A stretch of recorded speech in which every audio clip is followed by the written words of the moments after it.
Alright, Zelda, so we're going to take a look at your freestyle today.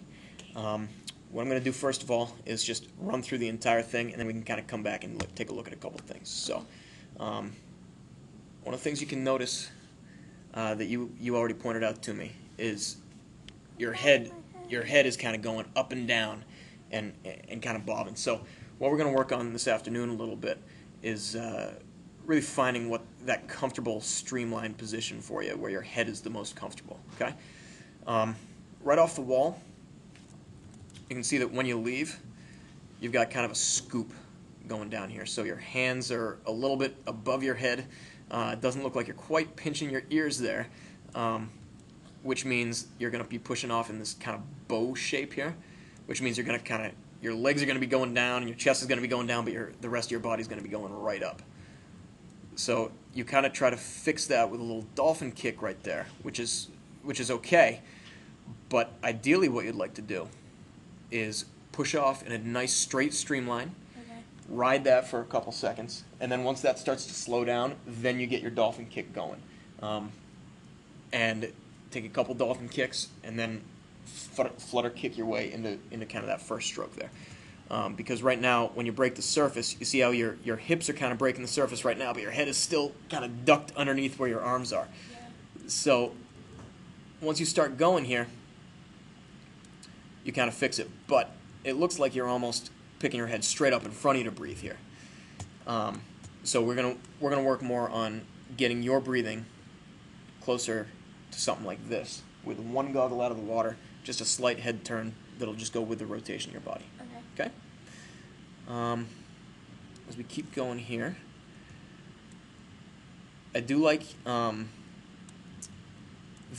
you got a pretty good bend in your elbow once you get to this point, but you want to kind of establish that anchor a little bit earlier. So you can see you're starting to establish it right there, but your elbow is still kind of dropping.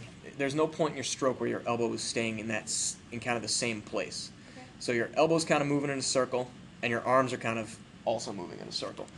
Whereas when you take a look at something like this, see, this guy's elbow comes in, anchors, his hand moves for a second, and then his elbow helps him finish the stroke.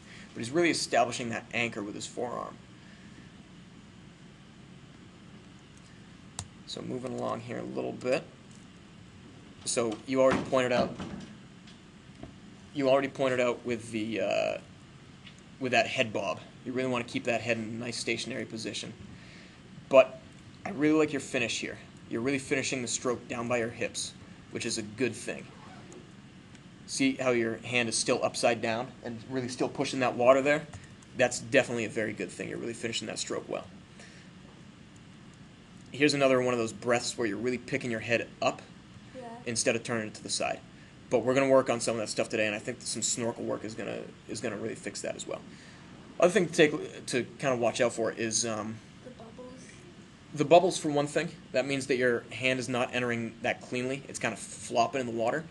And what's the first thing that you see here on your arm? My elbow. Your elbow. So you don't want your elbow to be the first thing that enters, because that's already kind of setting that elbow in motion right down. Okay. So you really want to kind of extend out with your hand and then bend that elbow.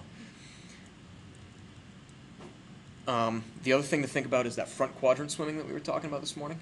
So kind of hear how this guy's arm is still working on the stroke in the front part of his body, because that's where his power is coming from, while the other arm is entering.